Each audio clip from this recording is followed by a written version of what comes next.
Rubber car बनाउनु पर्यो, delivery मजाले गएर कहाँ ग्यास जारमा घुसेको देखाउनु पर्यो। ओ त्यहाँ सेतो छ नि, यो सेतो छ नि, यसलाई बिहार सेल भन्छ। के भन्छ? बिहार सेल। यो पानी राख्ने भागो भइहाल्यो। यसलाई हामी के भन्छौँ त फेरि? के अरे? हामी पहिला के अरे जिङ्कलाई त्यही राखिसक्छौँ, पहिले राख्छौँ के अरे, पछि यहाँबाट छिराउँदाखेरि छिर्दैन, त्यही पहिल्यै राख्छौँ अलरेडी, हो कि होइन?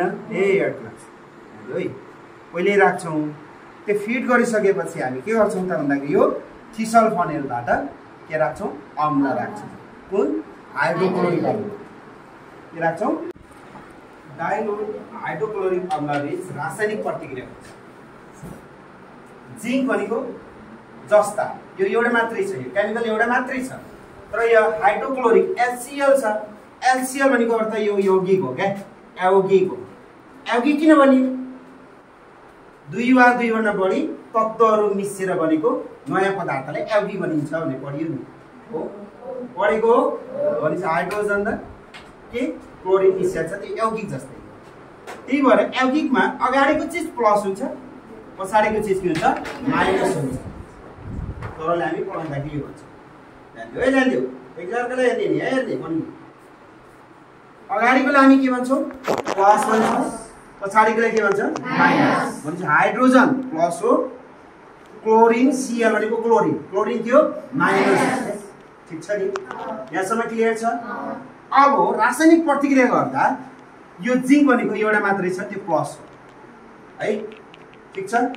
भनेपछि अब जस्ताले, जस्ता भनेको प्लस भयो, जिङ्क भनेको प्लस भयो, हाइड्रोजन भनेको पनि प्लस भयो, क्लोरिन भनेको के हो? माइनस। यसो एनालाइसिस गर त, कुनले कुनलाई रासायनिक प्रतिक्रिया गर्छ होला? मैले कुनै बेला तिमीलाई भनेको थियो होला, भने आइदियो होला, यो स्कुलमा मैले भने त्यही छैन, किन मेरो साइन्स छैन है। कुनले कुनलाई रासायनिक प्रतिक्रिया गर्छ होला? जिङ्कले कुनलाई? भएन। कसरी? यो प्लस हाइड्रोजन, जिङ्क पनि प्लस अनि हाइड्रोजन पनि प्लस। प्लसले प्लसलाई रासायनिक प्रतिक्रिया कहिले पनि गर्दैन, अन्यथा नजाओस्। म तिमीलाई के भन्छु भन्दा, जस्तै प्लस भनेको केटा हो, अन्यथा नजाओस्। केटा र अर्को केटा, केटा केटा बीच रासायनिक प्रतिक्रिया हुन्छ कि हुँदैन? हुन्छ। उनीहरू त दुईजना केटा केटा बिहे गरेर बच्चा जन्माएको छ हो कि होइन? अब क्लियर भयो? मैले प्रत्येक क्लासमा दिने उदाहरण यही हो। केटा र केटाले कहिले रासायनिक प्रतिक्रिया गर्दैन, गर्छ? एउटा कोठामा दुईजना केटाले थुनेर राखौँ त, रासायनिक प्रतिक्रिया हुन्छ? हुँदैन। अब यो जिङ्क केटा हो, प्लस प्लसले कुनै गर्नु पर्यो? माइनस। बुझ्यो नि? हामी पनि त त्यहीबाट जन्मेका त हो नि, होइन र? कि जमिनबाट खाट्टा भगवानले दिएको हो नि, त्यही भएर आकाशबाट आएको। अब त सुन, अब जिङ्कले कुनलाई रासायनिक प्रतिक्रिया गर्दो रहेछ? कहिले पनि बुझ्दैनौ तिमीले। अब प्लसले माइनसलाई रासायनिक प्रतिक्रिया गर्छ। ठिक छ? क्लोरिन के भयो त? जस्ता। अब फेरि तिमीहरूको भ्यालेन्सी जान्नुपर्ने हुन्छ। जस्ताको भ्यालेन्सी कति हो? थाहा छैन। कति हो भ्यालेन्सी? हुने तत्त्वहरू जिङ्कको हाको सोचाता, क्लोब्रोआलियम, हा नाना भने पर्ने। भ्यालेन्सी 2 हुने तत्त्वहरू के हुन्?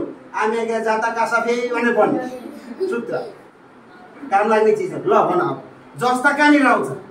हा को सो चा ता। ता भनेको हापो सो चा ता। हाइड्रोजन हापो सो चा ता। अनि क्लोब्रो आलियम, क्लोब्रो आलियम। यहाँ जस्ता छ, ज आयो आएन। ज कतै आछ? भ्यालेन्सी 1 होइन। अब भ्यालेन्सी 2 तिर जाउँ। अक्सिजन आ म्या क्या जा ता। ज कतै आयो? कहाँ आयो? यहाँ आयो नि, जस्ता। भ्यालेन्सी कति रहेछ? 2 रहेछ। भ्यालेन्सी 2 आउँछ, 2। अनि क्लोरिनको कति होला? क्लोब्रो आलियम आयो नि, आयो कि आएन? क्लोरिन भ्यालेन्सी कति रहेछ? Very good. अब यिनीहरू के गर्छन् एक्सचेन्ज गर्छन् भ्यालेन्सी स्टार्ट फेल गर्छ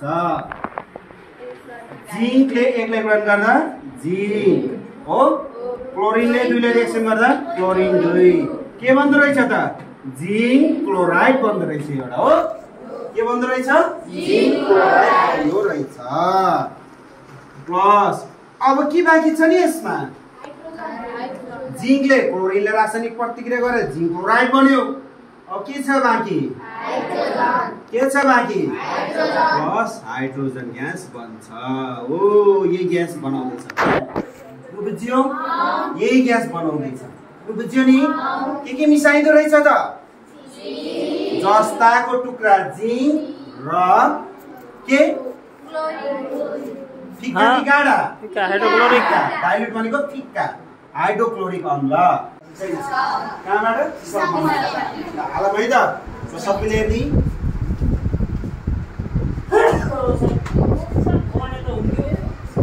ग्यास बन्यो कि बनेन यहाँ हेर्ने ग्यास बन्यो कि बनेन कुन ग्यास बन्यो यस भेरी गुड यी रासायनिक प्रतिक्रिया भएको छ कि भएको छैन ल सबैले ताली बजाउनु पर्यो नि त सक्सेस भयो मजाले बनिरहेको